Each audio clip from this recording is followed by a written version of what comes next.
Welcome to Chandru maths. SSC constable GD 2026 எக்ஸாமுக்கான admit card release பண்ணிட்டாங்க. So admit card எப்படி download பண்ணலாம், அதில் என்னென்ன இன்ஸ்ட்ரக்ஷன்ஸ் கொடுத்துருக்காங்க, எக்ஸாம் ஹாலுக்கு நீங்கள் என்னெல்லாம் கொண்டு போகணும் அப்படிங்கிறத இந்த வீடியோ நம்ம வந்து பார்க்க போகிறோம். அது போக லாஸ்ட் மினிட் டிப்ஸும் ஒரு சில டிப்ஸ் நான் வந்து கொடுக்க போகிறேன்.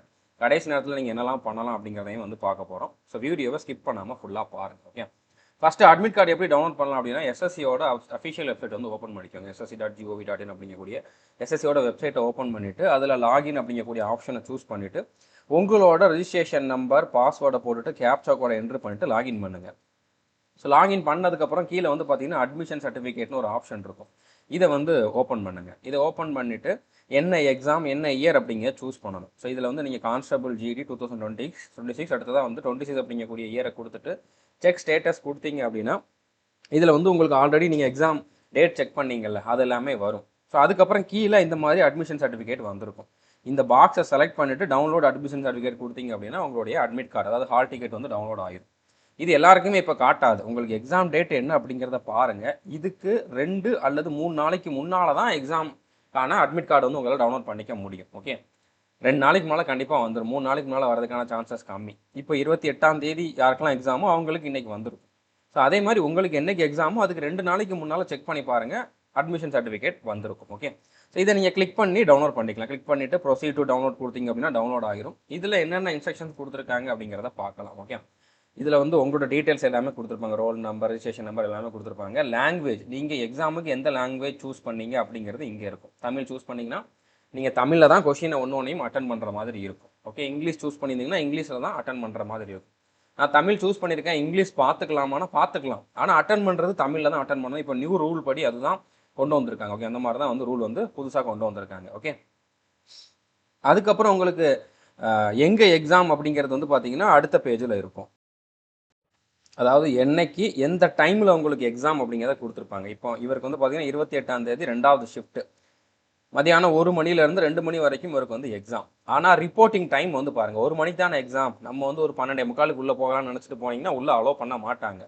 11:30 மணிலேருந்து 12:30 வரைக்கும் தான் அலோவ் பண்ணுவாங்க. 12:30 மணிக்கு 1 நிமிஷம் லேட்டாக போனாலும் உங்களை அலோவ் பண்ண மாட்டாங்க. 1 செகண்ட் லேட்டாக போனாலும் அலோவ் பண்ண மாட்டாங்க. கேட்டை க்ளோஸ் பண்ணிடுவாங்க.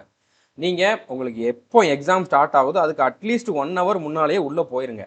ஏன்னா நீங்கள் எக்ஸாக்டாக 12:30க்கு உள்ளே போனீங்கன்னா அங்கே போயிட்டு அங்கே பயோமெட்ரிக் வெரிஃபிகேஷன், ஃபோட்டோ கேப்சர் பண்ணுறது அதெல்லாம் பண்ணிக்கிட்டு இருக்கிறப்போ அதில் உங்களுக்கு ஒரு பதட்டம் ஆயிரும். ஸோ உள்ளே போய் ஒரு 1/2 ஹவர் கொஞ்சம் காமாக உட்காந்துருந்தீங்க அப்படின்னா தான் உங்களோட மைண்டு ஃப்ரீயாக இருக்கும். அதுக்கப்புறம் நீங்கள் வந்து எக்ஸாமை நல்லா எழுத முடியும். ஓகே, அதனால் முடிஞ்ச அளவு சீக்கிரமாக போகிற மாதிரி பிளான் பண்ணுங்கள். 1 மணி நேரம் 2 மணி நேரத்துக்கு முன்னாலே எக்ஸாம் சென்டரில் போய் உட்காந்துருங்க. ஓகே, உள்ளே அலோவ் பண்ண உடனே உள்ளே போயிட்டு உங்களோட ஹாலில் உங்களுக்கு கொடுத்த சீட்டில் போய் உட்காந்துருங்க. ஸோ அப்போது நீங்கள் வந்து கொஞ்சம் மைண்டை வந்து காமாக வச்சுக்க முடியும், பீஸ்ஃபுல்லாக வந்து எக்ஸாம் எழுத முடியும். அறக்க பறக்க ஓடுனீங்க அப்படின்னா அதுலேயே வந்து உங்களுக்கு படித்தது பாதி மறந்துடும். ஓகே, ஸோ அதுக்கப்புறம் எக்ஸாம் வென்யூ எந்த இடத்துல எக்ஸாக்டாக எக்ஸாம் அப்படிங்கிறத கொடுத்துருப்பாங்க. எக்ஸாக்டாக அட்ரஸ் வந்து கொடுத்துருக்காங்க. ஓகே, ஸோ இந்த அட்ரஸுக்கு எப்படி ரீச் ஆகணும் அப்படிங்கிறத முன்னாலே தெரிஞ்சு வச்சுக்கோங்க. எந்த மாதிரி பஸ் ரூட் அப்படிங்கிறத தெரிஞ்சு வச்சுக்கோங்க. நம்ம குரூப்பில் கூட நீங்கள் கேட்டுக்கலாம், நம்மளுடைய சந்துரு மேத்ஸ் டெலகிராம் குரூப்பில் கூட கேட்டுக்கலாம். நிறைய பேர் வந்து இந்த எக்ஸாமில் முன்னாலே எக்ஸாம் சென்டரில் வந்து எக்ஸாம் எழுதியிருப்பாங்க. அவங்கக்கிட்ட கேட்டு கூட நீங்கள் வந்து எப்படி போகலாம் அப்படிங்கிறத முன்னாலே தெரிஞ்சுக்கோங்க. ஓகே, ஸோ புரிஞ்சுட்டு நினைக்கிறேன். அடுத்ததான் இந்த அட்மிட் கார்டை நீங்கள் பிரிண்ட் அவுட் எடுத்துக்கோங்க. ஃபஸ்ட்டு அட்மிட் கார்டை வந்து நீங்கள் பிளாக் அண்ட் ஒயிட்டில் பிரிண்ட் அவுட் எடுத்தாலே போதுமானது. முன்னாலே எடுத்து வச்சுருங்க. அங்கே போயிட்டு பார்த்துக்கலாம் அப்படின்னு நினச்சிங்க அப்படின்னா நிறையா எக்ஸாம் சென்டர் வந்து பார்த்தீங்கன்னா அவுட்ரு ஏரியாவில் இருக்கும். அங்கே அந்த காலேஜ் மட்டும்தான் இருக்கும். அங்கே பிரிண்ட் அவுட் எடுக்கிற ஃபெசிலிட்டிஸே இருக்காது. நீங்கள் அங்கே போயிட்டு பார்த்துக்கலாம்னு போனீங்கன்னா கண்டிப்பாக உங்களால் எக்ஸாம் எழுத முடியாமல் போகிறதுக்கு வாய்ப்பு இருக்குது. முன்னாலேயே இப்போ உங்களுக்கு அட்மிட் கார்டு வந்துருச்சுன்னா வேலையாக அதை போய் பிரிண்ட் அவுட் எடுத்து கையில் வச்சுக்கோங்க. ஓகே, அடுத்து அந்த அட்மிட் கார்ட்லேயே கீழே வந்து பார்த்தீங்கன்னா இந்த மாதிரி ஒரு 3 கோடு கொடுத்துருப்பாங்க. இதில் என்ன பண்ணணும் அப்படின்னா எக்ஸாம் ஸ்டார்ட் ஆகிறதுக்கு முன்னால் அதில் ஒரு சில இன்ஸ்ட்ரக்ஷன் வரும். ஓகே, அதில் ஒரு சென்டென்ஸ் கொடுப்பாங்க. ஓகே, ஒரு சின்ன பேராகிராஃப் கொடுத்துட்டு அதை நீங்கள் வந்து உங்களோட ஹேண்ட் ரைட்டிங்கில் எழுதுங்க அப்படிங்கிற மாதிரி சொல்லுவாங்க. உங்களுக்கு எக்ஸாம் ஹாலில் இருக்கக்கூடிய இன்விஜிலேட்டருமே வந்து இப்படி பண்ணுங்கன்னு இன்ஸ்ட்ரக்ஷனும் கொடுப்பாங்க. ஓகே, அவங்க எதை எழுத சொல்கிறாங்களோ அதை நீங்கள் இந்த இடத்துல எழுதணும். ஓகே, உங்களோட ஓன் ஹேண்ட் ரைட்டிங்கில் நார்மலாக எப்படி எழுதுவீங்களோ அந்த மாதிரி எழுதுங்க. நான் நீட்டாக எழுத போகிறோம்ட்டு எல்லாத்தையுமே வந்து கேபிட்டல் லெட்டரில் எழுதிக்கிட்டு இருக்கக்கூடாது. ஓகே, அங்கே கேப்ஸில் இருக்குன்னா மட்டும் நீங்கள் கேப்ஸில் எழுதுங்க. அங்கே ஸ்மாலில் இருக்குன்னா ஸ்மாலில் எழுதுங்க, நம்பர் இருக்குன்னா நம்பர் எழுதுங்க. ஓகே, அதில் எப்படி இருக்குதோ அதே மாதிரி உங்களோட ஓன் ஹேண்ட் ரைட்டிங்கில் எழுதுங்க. இது எதுக்காக பண்ண சொல்கிறாங்க அப்படின்னா ஒருவேளை பின்னால் டவுட் வந்து நீங்கள் ஆள் மாறாட்டம் பண்ணியிருப்பீங்களா இல்லையா அப்படிங்கிறத வெரிஃபை பண்ணுறதுக்கு ஹேண்ட் ரைட்டிங்கை வச்சும் வெரிஃபை பண்ணுவாங்க. அதுக்காக தான், மற்றபடி வேறு ஒன்றுமே இல்லை. ஓகே, ஸோ இது உங்கள் ஹேண்ட் ரைட்டிங் தானா அப்படிங்கிறத வெரிஃபை பண்ணுறதுக்கு நீங்கள் எக்ஸாம் ஹாலில் நீங்கள் தான் இருந்தீங்களா அப்படிங்கிறதுக்காக தான். வேறு ஒன்றும் இதில் புதுசாக எதுவுமே கிடையாது. ஓகே. ஸோ அடுத்ததாக உங்களோட அம்மா பேர் என்னவோ அதை வந்து நீங்கள் எங்கே எழுதணும். மதர் நேம் வந்து எங்கே கேட்டிருக்காங்க. ஓகே. ஸோ அடுத்ததாக இந்த இடத்துல உங்களோட சிக்னேச்சர் இது முன்னாலே நீங்கள் போட்டுறாதீங்க. எக்ஸாம் ஹாலுக்குள்ளே போய் போடுங்க. இங்கே வந்து உங்களோட லெஃப்ட் தம்ப் இம்ப்ரெஷன் இடது கை பெருவிரலுடைய ரேகை வைக்கணும். அதுவுமே நீங்கள் உள்ளே போய் தான் வைக்கணும். இப்போதைக்கு நீங்கள் எதுவுமே பண்ண வேண்டாம். ஓகே. ஸோ அவ்வளோதான். அதுக்கப்புறம் நீங்கள் என்னெல்லாம் கொண்டு போகணும் அப்படின்னா அட்மிட் கார்டு கண்டிப்பாக கொண்டு போகணும். ஓகே. இந்த அட்மிட் கார்டை பிரிண்ட் அவுட் எடுத்து கொண்டு போயிருங்க. ஒரிஜினல் ஐடி கார்டு, அது ஆதார் கார்டாக இருந்தால் ஓகே. நீங்கள் அப்ளை பண்ணுறப்போ ஆதார் கார்டு தான் கொடுத்துருப்பீங்க. ஸோ ஆதார் கார்டே வந்து கொண்டு போயிருங்க. பேப்பர் பென் கொண்டு போக வேண்டிய அவசியம் இல்லை, அவங்களே வந்து ப்ரொவைட் பண்ணிடுவாங்க. ஓகே. அவங்களே வந்து பென் பேப்பர் ரெண்டுமே வந்து ப்ரொவைட் பண்ணிடுவாங்க. அடுத்ததாக வந்து பார்த்தீங்கன்னா நீங்கள் வந்து அப்ளை பண்ணுறப்போ ஆதார் கொடுத்து ரெஜிஸ்டர் பண்ணலை, வேறு ஒரு சில டாக்குமெண்ட்ஸ் கொடுத்து ரெஜிஸ்டர் பண்ணியிருந்தீங்கன்னா அந்த டாக்குமெண்ட்ஸ் எல்லாத்தையும் கொண்டுக்கிட்டு உங்களுக்கு ரிப்போர்ட்டிங் டைம் என்னவோ, அதான் உங்களுக்கு எக்ஸாம் என்னவோ எப்போ ஸ்டார்ட் ஆகுதோ அதுக்கு 2 மணி நேரத்துக்கு முன்னாலேயே போகணும். இது ஒரு சிலர் தான் இந்த மாதிரி இருப்பீங்க. மேக்ஸிமம் ஆதார் கொடுத்து தான் அப்ளை பண்ணியிருப்பீங்க. ஆதார் கொடுத்து பண்ணியிருந்தீங்கன்னா ஒன்றும் ப்ராப்ளம் இல்லை. அப்படி இல்லாதவங்க மற்ற டாக்குமெண்ட் எல்லாமே கொண்டு போகணும். ஓகே. ஸோ அதுக்கப்புறம் இந்த வீடியோ கண்டிப்பாக பார்த்துருங்க. எக்ஸாம் ஹாலில் நீங்கள் என்னென்னலாம் ஃபாலோ பண்ணணும், எதெல்லாம் பண்ணக்கூடாது அப்படிங்கிறதுக்கு ஒரு கைட்லைன்ஸ் வந்து போன வருஷம் ஜூலை மந்த் வந்து ஒரு நோட்டீஸ் கொடுத்துருந்தாங்க. அப்போவே நான் அதுக்கான வீடியோ கொடுத்துருந்தேன். இந்த வீடியோ பார்த்துருங்க. என்னென்ன பண்ணுவாங்க எக்ஸாம் ஹாலில், நீங்கள் இதெல்லாம் பண்ணக்கூடாது, எந்த தப்பெல்லாம் பண்ணால் உங்களை டிஸ்குவாலிஃபை பண்ணுறதுக்கு வாய்ப்பு இருக்குது அப்படிங்கக்கூடிய நிறையா இம்பார்ட்டண்டான இன்ஸ்ட்ரக்ஷன் இந்த வீடியோவில் இருக்கும். இதை பார்த்துருங்க. டிஸ்கிரிப்ஷனில் இதுக்கான லிங்க் நான் வந்து ப்ரொவைட் பண்ணிடுறேன். ஓகே. அதுக்கப்புறம் நீங்கள் எக்ஸாமுக்கு போகிறதுக்கு முன்னால் கண்டிப்பாக ஒரு சில வீடியோஸ் பார்த்துட்டு போங்க. நீங்கள் எங்கே படிச்சிருந்தாலும் பரவாயில்ல, நம்ம கோர்ஸில் படிச்சிருந்தாலும் சரி, வேறு எங்கே படிச்சிருந்தாலும் நீங்கள் கண்டிப்பாக பார்க்க வேண்டிய ஒரு சில பிளேலிஸ்ட் இருக்குது. நம்மளுடைய சந்துருமேஸ் 2.0 யூடியூப் சேனலில் வந்து பார்த்தீங்கன்னா நான் வந்து எஸ்எஸ்சி டஃப் கொஷின்ஸ் சொல்லி ஒரு புது சீரிஸ் வந்து ஸ்டார்ட் பண்ணியிருக்கேன். இது எல்லாமே இப்போ ரீசெண்டாக கம்ப்ளீட் ஆன எஸ்எஸ்சி 2025 கேட்டிருந்த எஸ்எஸ்சி எம்டிஎஸ் 2025 கேட்டிருந்த கொஸ்டின்ஸ் தான்.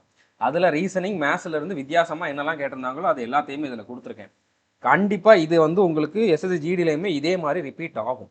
ஓகே. அதனால் நீங்கள் முடிஞ்ச அளவு எல்லா வீடியோவும் பார்த்துருங்க. கிட்டத்தட்ட ஒரு 20 வீடியோ கிட்ட அப்லோட் பண்ணுவேன். ஆல்ரெடி 16 கிட்ட அப்லோட் பண்ணிட்டேன். இன்னும் ஒரு 2-3 வீடியோ வந்து அப்லோட் ஆகும். எல்லாத்தையுமே வந்து பார்த்துருங்க. ஓகே. அதே மாதிரி எம்டிஎஸ் 2025 கேட்டிருந்த ஒகாபுலரியுமே வந்து ஒரு பிளேலிஸ்ட்டில் கொடுத்துருக்கோம். இது ஒரு 11 வீடியோஸ் தான். இதையும் நீங்கள் பார்த்துருங்க. இதுவுமே எஸ்எஸ்சி ஜிடிக்காக தான் நான் கொடுத்துருக்கேன். இதில் இருந்து கேட்டிருந்த இதே சேம் ஒகாபுலரி உங்களுக்கும் திரும்பவும் வர்றதுக்கு வாய்ப்பு இருக்குதா? Synonyms, antonyms, one word substitutions, idioms, homonyms இதெல்லாமே வந்து உங்களுக்கு திரும்ப இப்போ அதே வேர்ட்ஸை வந்து கேட்கறதுக்கு அதிகமான சான்சஸ் இருக்குது. அதனால் இதையும் நீங்கள் வந்து பார்த்துட்டு போயிருங்க. ஓகே. அதுக்கப்புறம் நீங்கள் கரண்ட் அஃபேர்ஸ் சுத்தமாக படிக்கலை அப்படின்னா அட்லீஸ்ட் இந்த டாப் 100 கரண்ட் அஃபேர்ஸாவது வந்து பார்த்துட்டு போயிருங்க.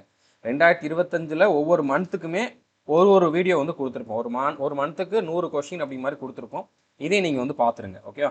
அதுக்கப்புறம் நம்ம கோர்ஸில் இருக்கிறவங்க கிராஷ் கோர்ஸில் வந்து பார்த்தீங்கன்னா நியூ பேட்டர்ன்னு ஒரு ஃபோல்டர் கொடுத்துருப்பேன். ஆல் இன் ஒன் கோர்ஸ்லையுமே அதே ஃபோல்டர் இருக்கும். ஓகே.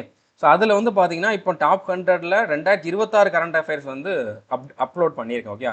ஜனவரி பிப்ரவரிக்கு அப்லோட் பண்ணிட்டேன். மார்ச்சுக்கு இன்னைக்கு நைட்டுக்குள்ளே அப்லோட் பண்ணிடுவோம். ஸோ எக்ஸாம் போகிறதுக்கு முன்னால் இதை பார்த்துருங்க. ஏன்னா நம்ம கோர்ஸில் 1 இயர் கரண்ட் அஃபேர்ஸ் தனியாக டீச் பண்ணியிருக்கோம். அதில் 18 வீடியோ இருக்கும். அது 2025 வரைக்கும், 2025 டிசம்பர் வரைக்கும் இருக்கிறது தான் இருக்கும். அதுக்கப்புறம் இருக்கக்கூடிய 3 மந்த்லேருந்தும் கரண்ட் அஃபேர்ஸ் கண்டிப்பாக கேட்பாங்க. அதுக்கு நீங்கள் இந்த 3 வீடியோ பார்த்துருங்க. அதுக்கப்புறம் ஒரு சிலது இப்போ நான் அந்த எம்டிஎஸ் எக்ஸாமோட கொஷின் பேப்பர் அனலைஸ் பண்ணுறப்போ எக்ஸ்ட்ராவாக கேட்டிருந்த டாபிக்ஸ் எல்லாத்தையுமே நான் வந்து தனியாக கொடுத்துருக்கேன். இப்போ எலெக்ஷன் பேஸ்டு கொஷின்ஸ் வந்து நிறையா கேட்டிருந்தாங்க பர்சன்டேஜ்லேருந்து. அதுக்கு நான் ஆல்ரெடி டீச் பண்ண வீடியோ கொடுத்துருக்கேன். ஓகே. அதுக்கப்புறம் வந்து பார்த்தீங்கன்னா பார்ட்னர்ஷிப்பில் வந்து கொஷின் கேட்டிருந்தாங்க. அதுக்கு ஒரு 3 வீடியோ கொடுத்துருக்கேன். டிஸ்ஹானஸ்ட் டீலரில் வந்து கொஷின் கேட்டிருந்தாங்க. அதுக்கு ஒரு வீடியோ கொடுத்துருக்கேன். இதெல்லாம் பாருங்கள். ஓகே. அதுக்கப்புறம் இன்னொரு ஃபோல்டர் நான் முன்னாலே கொடுத்தது, அதாவது நியூ டாபிக்ஸ் அப்படின்னு சொல்லி ஒரு ஃபோல்டர் நான் முன்னாலே கொடுத்துருந்தேன். எம்டிஎஸ் எக்ஸாம் நடக்கிறப்போ இதெல்லாம் கேட்குறாங்கன்ட்டு கொடுத்துருந்தேன். அதுவும் நீங்கள் கண்டிப்பாக பார்க்கணும். அதெல்லாம் ஆல்ரெடி கேட்டிருக்காங்க, திரும்ப கேட்டிருக்காங்க. கேலண்டர்லேருந்து கொஷின் வருமானு ஒரு சார் கமெண்ட் பண்ணியிருந்தீங்க. கண்டிப்பாக வரும். ஒரு ஷிஃப்ட்லேயும் 2-3 கொஷின் கூட வர்றதுக்கு வாய்ப்பு இருக்குது. ஸோ கேலண்டருக்கு 9 வீடியோ கொடுத்துருக்கேன். 9மே பார்த்துருங்க, ஸ்கிப் பண்ணிடாதீங்க. அடுத்து கிராமரில் ஆக்டிவ் வாய்ஸ், பாசிவ் வாய்ஸ், அடுத்ததாக வந்து டைரக்ட் ஸ்பீச், இன்டைரக்ட் ஸ்பீச்சுக்கும் வீடியோ கொடுங்கன்னு கேட்டிருந்தீங்க. அதுக்கும் நான் ஆல்ரெடி 2 டாப்பிக்குமே ஒரு வீடியோ கொடுத்துருக்கேன். இதுவும் நீங்கள் கண்டிப்பாக பார்த்துருங்க. ஹோமோனிம்ஸ்ல இருந்தும் கண்டிப்பாக கொஸ்டின் வருது. அதுக்கு ஒரு 4 வீடியோ கொடுத்துருக்கேன். அது போக எம்டிஎஸோட ப்ரீவியஸ் இயர் பேப்பர்ல இருந்து ஒரு 2 கொஸ்டின் கிட்ட 2 வீடியோ கிட்ட கொடுத்துருக்கோம். அதையும் வந்து பார்த்துருங்க. ஓகே. அடுத்து க்ளோஸ் டெஸ்ட் கண்டிப்பாக கேட்பாங்க. பேசேஜ் ரீடிங் கேட்கறதுக்கான சான்சஸ் இருக்குது. ஸோ ஃபஸ்ட்டு 2 நாள் போகிறவங்க பேசேஜ் ரீடிங் எப்படிங்கிறத பார்த்துக்கோங்க. கேட்குறாங்களா இல்லையா அப்படிங்கிறத கன்ஃபார்ம் பண்ணிட்டு மற்றவங்க பார்த்துட்டு போங்க. க்ளோஸ் டெஸ்ட் கண்டிப்பாக எல்லாருமே பார்த்துருங்க. ஓகே. அதுக்கு உள்ள தனித்தனி ஃபோல்டர் இருக்கும். டேட்டா இன்டர்பிரிட்டேஷன் கேட்பாங்களா, ஒரு கிராஃப் கொடுத்துட்டு, அதாவது இந்த மாதிரி ஒரு சார்ட் கொடுப்பாங்க, ஓகே, பார் சார்ட்டு, இந்த மாதிரி வந்து பார் சார்ட்லாம் கொடுப்பாங்கல்ல, பார் சார்ட் கொடுத்துட்டு இதில் வந்து நம்பர் இருக்கும், இதில் எல்லாத்துலேயுமே நம்பர் இருக்கும். இந்த மாதிரி கொஷின்ஸ்லாம் கேட்பாங்களான்னா கண்டிப்பாக கேட்பாங்க. எம்டிஎஸ் எக்ஸாமில் நிறையா கேட்டிருக்காங்க. ஸோ அதை நான் தனி ஃபோல்டரில் கொடுத்துருக்கேன். இதுவும் நீங்கள் வந்து பார்க்கலன்னா பார்த்துருங்க. அடுத்த ப்ரிப்போஷன்லேருந்து அதிகமான கொஷின் வரும். இதுக்கு நிறையா வீடியோஸ் இருக்கும், இது முடிஞ்சால் பார்த்துக்கோங்க. ஃப்ரேசல் வேர்ப்ஸில் வந்தும் கண்டிப்பாக கொஷின் வரும். இதுக்குமே ஒரு 18 வீடியோ இருக்கும், இதுவும் முடிஞ்சால் பார்த்துருங்க. உங்களுக்கு எக்ஸாமுக்கு இன்னும் 10 நாளுக்கு மேலே இருக்குதுன்னா நீங்கள் எல்லாத்தையுமே பார்த்துருங்க.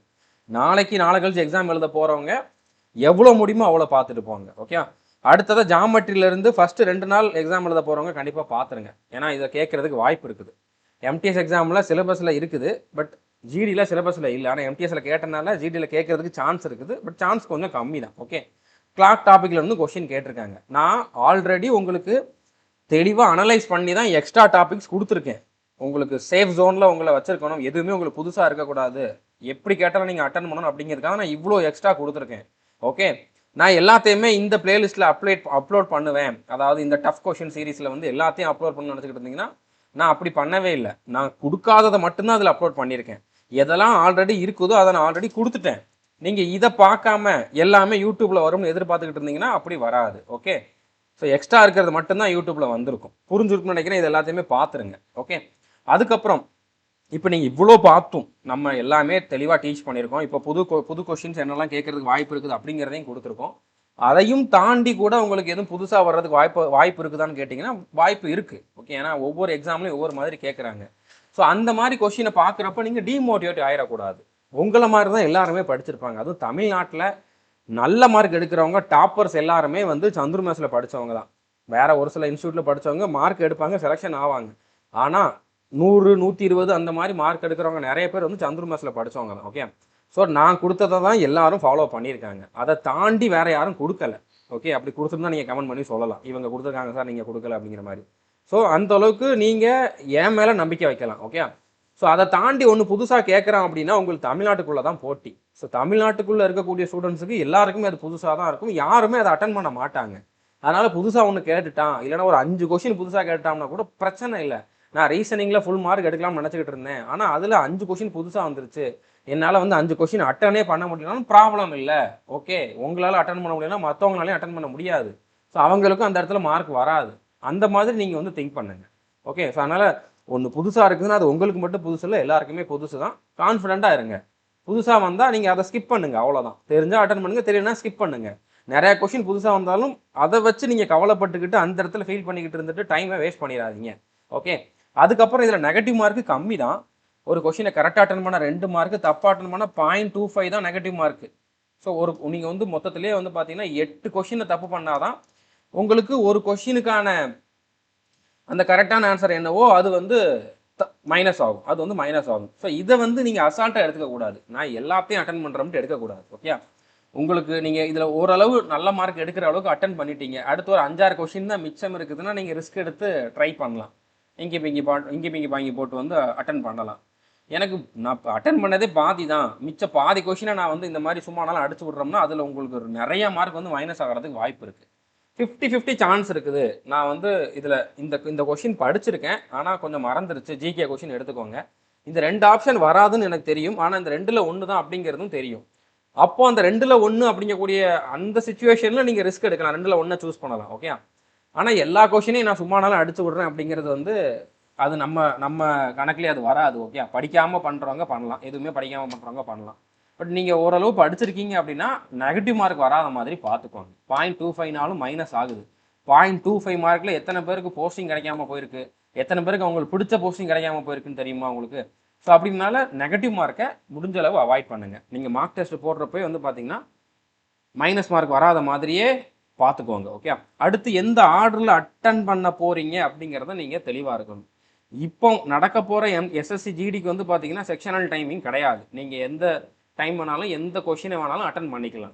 ஸோ அப்போ நான் ஃபஸ்ட்டு வந்து ரீசனிங் அட்டன் பண்ண போகிறேன், அடுத்து மேத்ஸு, அடுத்து ஜிகே, அடுத்து இங்கிலீஷ், இந்த ஆர்டர் வந்து உங்களுக்கு இருக்கணும். இந்த ஆர்டர் தான் கிடையாது, நான் உங்களுக்கு ரேண்டமாக சொல்லியிருக்கேன்.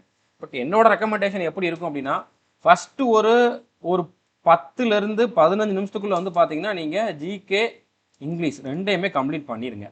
அடுத்து ரீசனிங்கில் எவ்வளோ குயிக்காக முடியுமோ அவ்வளோ குயிக்காக ஈஸியான கொஷின்ஸ் எல்லாத்தையுமே அட்டன் பண்ணிட்டு கொஞ்சம் டஃப்பான கொஷினுக்குலாம் வந்து பார்த்தீங்கன்னா மார்க் ஃபார் ரிவ்யூ கொடுத்துருங்க. ஓகே, அடுத்து மேத்ஸ் கொஷினில் ஈஸியான கொஷின் எல்லாம் அட்டன் பண்ணிட்டு டஃப்பான கொஷினுக்குலாம் மார்க் ஃபார் ரிவ்யூ கொடுத்துருங்க. இப்போ உங்களுக்கு கண்டிப்பாக டைம் எக்ஸ்ட்ராவாக இருக்கும். அந்த டைமில் ரீசனிங்கில் மார்க் ஃபார் ரிவ்யூ கொடுத்த கொஷினில் எவ்வளோ முடியுமோ அவ்வளோ அட்டன் பண்ணுங்கள். அது முடிச்சுட்டு மேத்ஸில் மார்க் ஃபார் ரிவ்யூ கொடுத்த கொஷின் எல்லாம் அட்டன் பண்ணுங்கள். இப்படி பண்ணிங்கன்னா உங்களோட அட்டெம்ப்ட் வந்து மேக்ஸிமமாக உங்களால் கொடுக்க முடியும். இதில் நான் குயிக்காக சொல்லிட்டேன், பட் இதை நான் திரும்ப நிறைய வாட்டி சொல்லியிருக்கேன். அதனால தான் நான் இதை குயிக்காக சொல்லியிருக்கேன். ஓகே, ஸோ புரிஞ்சுருக்குன்னு நினைக்கிறேன். ஸோ முடிஞ்சளவு எக்ஸாமுக்கு முன்னால் எவ்வளோ முடியுமோ அவ்வளோ ஃபுல் டெஸ்ட் வந்து போடுங்க. அதை அனலைஸ் பண்ணுங்க. ஓகே, அதில் ஒவ்வொரு டெஸ்ட்டுக்கு அப்புறம் 1 மார்க் 2 மார்க் உங்களுக்கு கூட்டினா கூட ஓகே தான். ஸோ ஃபுல் டெஸ்ட் போட்டால் தான் உங்களுக்கு அந்த எக்ஸாம் ப்ரெஷரை ஹேண்டில் பண்ணக்கூடிய அந்த ஒரு மைண்ட் செட் வரும். ஓகே, அதுக்கப்புறம் ஸ்பீடு இன்க்ரீஸ் ஆகும். நீங்கள் என்ன தப்பு பண்ணுவீங்க அப்படிங்கிறத உங்களால் ரியலைஸ் பண்ண முடியும். அதனால் டெஸ்ட்டு ரொம்ப முக்கியம். ஃபுல் டெஸ்ட்டு கண்டிப்பாக போடுங்க. அது நீங்கள் டெஸ்ட் புக் ஆப்பில் சப்ஸ்கிரிப்ஷன் வாங்கியிருந்தீங்கன்னா அதுலேயே போடுங்க. அதில் நல்லா தான் கொடுத்துருப்பாங்க. ஓகே, அதுக்கப்புறம் நீங்கள் ஒவ்வொரு மார்க் டெஸ்ட் போடுறப்போ, ஒவ்வொரு டெஸ்ட்டு நீங்கள் வீட்டிலேருந்து போடுறப்போ வந்து பார்த்தீங்கன்னா அதை நீங்கள் ரியல் எக்ஸாம்னு எடுத்துக்கோங்க. எக்ஸாம் ஹாலில் உட்காந்து நான் எக்ஸாம் எழுதுறேன் அப்படிங்கிற மாதிரி திங்க் பண்ணிக்கிட்டு எழுதுங்க. அப்போ தான் நீங்கள் சீரியஸாக பண்ணுவீங்க. ஓகே, எக்ஸாம் ஹாலில் இருக்கிறப்ப வீட்டில் உட்காந்து மார்க் டெஸ்ட் போடுறேன் அப்படிங்கிற மாதிரி நினச்சிக்கோங்க. அதாவது எக்ஸாம் ஹாலுக்குள்ளே நீங்கள் எக்ஸாம் எழுதுறப்போ நான் ஒரு மார்க் டெஸ்ட் போடுற மாதிரி தான் இந்த டெஸ்ட்டை போட்டுக்கிட்டு இருக்கேன் அப்படிங்கிற மாதிரி மைண்ட் செட்டில் எழுதுங்க. அப்போ தான் நீங்கள் பதட்டப்படாமல் எழுதுவீங்க. ஓகே, ஸோ புரிஞ்சுருக்குன்னு நினைக்கிறேன். ஸோ எக்ஸாம் நீங்கள் மார்க் டெஸ்ட் போடுறப்போ அதை ரியல் எக்ஸாம் மாதிரி எடுத்துக்கிட்டு சீரியஸாக பண்ணணும். ரியல் எக்ஸாமில் மார்க் டெஸ்ட்னு நினச்சிக்கிட்டு நீங்கள் வந்து பதட்டப்படாமல் பண்ணணும். ஓகே, ஸோ புரிஞ்சுருக்குன்னு நினைக்கிறேன். ஸோ பயந்துட்டீங்க, பதட்டப்பட்டீங்க, 1-2 கொஷினில் வந்து தடுமாறிட்டீங்க, அதுக்காக வந்து நீங்கள் மறுபடியும் நர்வஸ் ஆகுறீங்க அப்படின்னா உங்களோட 100% நீங்கள் கொடுக்க முடியாது. கண்டிப்பாக தடுமாறுவீங்க, கண்டிப்பாக புது கொஷின் வரும், கண்டிப்பாக ஒரு சில கொஷினில் டைம் எடுக்கும், கண்டிப்பாக நீங்கள் எதிர்பார்த்த மாதிரி அங்கே இருக்காது. ஸோ அதையெல்லாம் நீங்கள் ஹேண்டில் பண்ணணும், அதையெல்லாம் ஓவர் கம் பண்ணி வரணும். அதனால தான் மனசை தளர விட்டுறக்கூடாது. ஓகே, நீங்கள் ஒரு கான்ஸ்டபிள் ரேங்க்கில் யூனிஃபார்ம் போட்டு நாட்டுக்காக வந்து உங்கள் உயிரையே பணையை வச்சு வேலை பார்க்க போகிற ஒரு வேலைக்கு வந்து போகிறீங்க. ஸோ அந்த மாதிரி ஒருத்தர் வந்து சின்ன சுச்சுவேஷனுக்காக வந்து நர்வஸ் ஆகிட்டு இருந்தார் அப்படின்னா அது வந்து கரெக்டாக இருக்குமா? நீங்கள் அந்த வேலைக்கே ஃபிட் இல்லை அப்படிங்கிற மாதிரி வந்துடும். ஓகே, அதனால் நீங்கள் ஒரு சோல்ஜராகவே வந்து யோசிக்கணும். ஓகே, என்னால் வந்து இதெல்லாம் ஒரு மேட்டரே இல்லை அப்படிங்கிற மாதிரி யோசிக்கணும். ஓகே, ஸோ புரிஞ்சுருக்குன்னு நினைக்கிறேன். கான்ஃபிடண்ட்டாக இருங்க, காமாக இருங்க, மைண்டை வந்து பீஸ்ஃபுல்லாக வச்சுக்கோங்க. எக்ஸாமுக்கு ஒரு நாளுக்கு முன்னாலேயே வந்து நீங்கள் புதுசாக படிக்கிறத ஸ்டாப் பண்ணிடலாம்.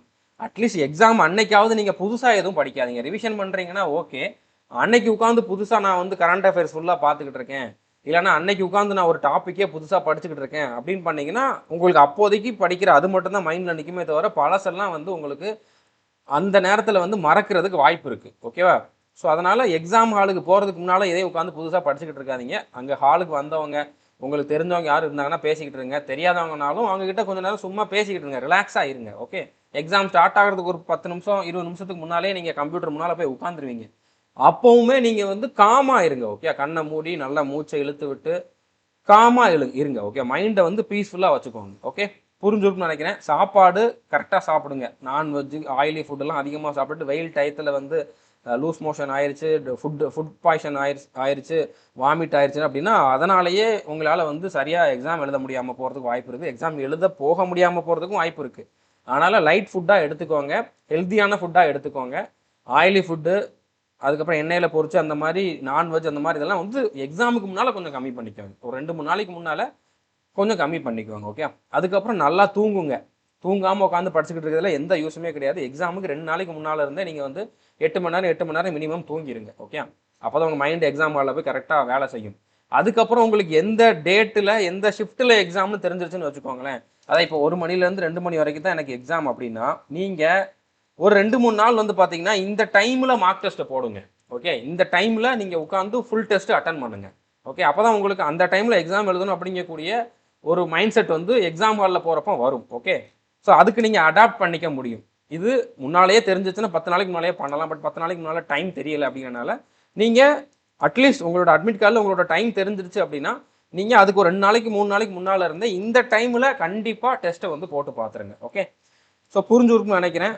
எக்ஸாம் முடிஞ்ச கையோட அடுத்த நாளில் இருந்தே ஃபிசிக்கல் ஸ்டார்ட் பண்ணுங்கள். ரிசல்ட் வரட்டும், கட் ஆஃப் எவ்வளோ வரும்ட்டு தெரியட்டும் அப்படிங்கிற மாதிரி நீங்கள் வெயிட் பண்ணாதீங்க. கட் ஆஃப் எவ்வளோ வேணாலும் இருக்கலாம். இப்போ கட் ஆஃப் பற்றி யாருமே கேட்காதீங்க. ஏன்னா எக்ஸாம் எப்படி நடக்குது, எத்தனை பேர் வந்து நல்லா படிச்சுட்டு வந்து அட்டன் பண்ணுறாங்க, அதுக்கப்புறம் எக்ஸாமில் கொஷின் எப்படி கேட்குறாங்க அப்படிங்கிறத வச்சு தான் கட் ஆஃப் டிசைட் பண்ண முடியுமே தவிர முன்னாலேயே யாராலையும் சொல்ல முடியாது. ஓகே, நீங்கள் 80 மார்க் எடுத்தாலும், அதாவது 160க்கு 80 மார்க் எடுத்தாலும் உங்களால் வந்து பாஸ் பண்ணுறதுக்கு வாய்ப்பு இருக்குது. 65-70 எடுத்தாலும் வாய்ப்பு இருக்குது. ஓகே, அதுக்காக அசால்ட்டாக இருந்துடாதீங்க. அது வந்து ஃபைனலாக நம்ம வந்து எக்ஸாம் முடிஞ்சதுக்கப்புறம் தான் டிசைட் பண்ண முடியும். இப்போதைக்கு நீங்கள் கட் ஆஃப் பற்றி யோசிக்காதீங்க. நீங்கள் நல்லா படிச்சிருக்கீங்கன்னா 100 மார்க்குக்கு மேலே எடுக்கணும் அப்படிங்கிறத டார்கெட் வைங்க. நான் டார்கெட் 100க்கு மேலே வச்சுருந்தேன். மார்க் டெஸ்ட் போடுறப்போ எனக்கு 100க்கு மேலே வந்துகிட்டே இருந்துச்சு. ஆனால் எக்ஸாமில் போயிட்டு என்னால் வந்து 90 கொஸ்டின் கூட அட்டன் பண்ண 90 மார்க் வரைக்கும் கூட என்னால் அட்டன் பண்ண முடியலை அப்படிங்கிற மாதிரி வந்து இருந்துச்சுன்னா ஃபீல் பண்ணாதீங்க. லாஸ்ட் டைமும் அந்த மாதிரி நிறைய பேருக்கு இருந்துச்சு. ஆனால் ஃபைனலாக அவங்க எல்லாருமே செலெக்ஷன் ஆகிட்டாங்க. ஓகே, அதனால் எக்ஸாமில் உங்களுக்கு ரியல் எக்ஸாம் ப்ரெஷர் இருக்கும். அதுக்கப்புறம் நீங்கள் படித்ததை விட புதுசாக ஏதாச்சும் இருக்கும். அதனால் உங்களோட மார்க் கம்மியாகிறதுக்கும் வாய்ப்பு இருக்குது. ரொம்ப ஈஸியாக இருந்துச்சுன்னா அதிகமாகிறதுக்கும் வாய்ப்பு இருக்குது. நீங்கள் அதை எதையுமே வந்து மைண்டில் போட்டுக்காதீங்க. நீங்கள் நல்லா படிச்சிருக்கீங்க, உங்கள் மேலே நம்பிக்கை வைங்க. நான் கொடுத்த கண்டென்ட் மேலே நம்பிக்கை வைங்க. ஏன்னா கடந்த ஒரு 3 மாதமாக வந்து பார்த்தீங்கன்னா, இந்த வருஷம் ஆரம்பித்து ஒரு 3 மாதமாக வந்து பார்த்தீங்கன்னா எஸ்எஸ்சி ஜிடிக்கு தான் நான் அதிகமாக டைம் கொடுத்து ஒர்க் பண்ணியிருக்கேன். ஆல்ரெடி நிறையா கண்டென்ட் இருந்தாலும் புதுசாக இதுக்கு நிறையா கண்டென்ட் கொடுத்துருக்கேன். ஸோ அந்த மாதிரி யாருமே பண்ணலை. ஓகே, தமிழ்நாட்டில் யாருமே பண்ணலை. நான் கொடுத்ததை கரெக்டாக ஃபாலோ பண்ணியிருந்தீங்க அப்படின்னா நீங்கள் பயப்படவே வேண்டாம். ஓகே, நீங்கள் டாப்பராக வருவீங்க, எந்த டவுட்டுமே வேண்டாம். All the best. ஸோ புரிஞ்சிருக்குன்னு நினைக்கிறேன். இது வரைக்கும் நம்ம சேனல் நீங்கள் சப்ஸ்கிரைப் பண்ணாமல் இருந்தீங்கன்னா சப்ஸ்கிரைப் பண்ணிட்டு பெல் ஐக்கானை கிளிக் பண்ணி வச்சுக்கோங்க. முடிஞ்சளவு இந்த வீடியோவை எஸ்எஸ்ஜிடி எக்ஸாம் எழுத போகிற உங்கள் ஃப்ரெண்ட்ஸுக்கிட்ட ஷேர் பண்ணுங்கள். எக்ஸாம் முடிச்சுட்டு ஃபஸ்ட் டே எழுதிட்டு வர்றவங்க, 2வது டே எழுதிட்டு வர்றவங்க நம்மளுடைய சந்துரு மேத்ஸ் ஆப்பில் சேட்டில் எக்ஸாம் எப்படி இருந்துச்சு அப்படிங்கக்கூடிய உங்களோட ஃபீட்பேக்கை கொடுங்க. ஓகே, புதுசாக ஏதாச்சும் கேட்டிருந்தாங்களா, டேட்டா இன்டர்பிரேஷன் கேட்டிருந்தாங்களா, ஜாமெட்ரி கேட்டிருந்தாங்களா, ரீடிங் காம்ப்ரஹென்ஷன் அதாவது பேசேஜ் ரீடிங் கேட்டிருந்தாங்களா, அந்த மாதிரி உங்களோட ஃபீட்பேக்கை கொடுங்க. ஸோ முடிஞ்ச அளவு அடுத்தடுத்து போகிறவங்களுக்கு அது வந்து யூஸ்ஃபுல்லாக இருக்கும். ஸோ புரிஞ்சிருக்குன்னு நினைக்கிறேன். செலெக்ஷன் ஆகிற வரைக்கும் எங்களையுமே வந்து ஞாபகம் வச்சுக்கோங்க. நிறைய பேர் வந்து எக்ஸாம் வரைக்கும் நம்ம பண்ணுற எஃபர்ட் அவங்க கண்ணுக்கு தெரியும். எக்ஸாம் முடிஞ்சு ஃபிசிக்கல் ஆரம்பிச்சிருச்சு அப்படின்னா அப்படியே சந்துரு மேத்ஸை மறந்துடுவாங்க. ஓகே, ஸோ மறந்துடுங்க, பிரச்சனை இல்லை. ஃபைனல் ரிசல்ட் வர்றப்போ ஒரு வார்த்தை மட்டும் சொல்லுங்கள், நான் உங்ககிட்ட தான் சார் படித்தேன், நான் போஸ்டிங் வாங்கியிருக்கேன் அந்த மாதிரி சொல்லுங்கள். ஏன்னா சொல்கிறவங்க ரொம்ப கம்மியாகிட்டே போகிறாங்க ஒவ்வொரு வருஷமும். அதாவது 1000 பேர் செலெக்ஷன் ஆனால் 500 பேர் கூட சொல்கிறது கிடையாது. அந்த மாதிரி தான் ஒவ்வொரு வருஷமும் நம்மளோட ஆக்சுவல் ரிசல்ட்டே நம்மளால் கொடுக்க முடிய மாட்டேங்குது. நிறையா இன்ஸ்டியூட்காரங்க மாதிரி நம்ம ஏமாத்துறது கிடையாது. சொல்கிறதே நம்ம கம்மியாக தான் சொல்லிக்கிட்டு இருக்கோம். ஓகே, ஸோ புரிஞ்சிருக்குன்னு நினைக்கிறேன். Be confident. All the best.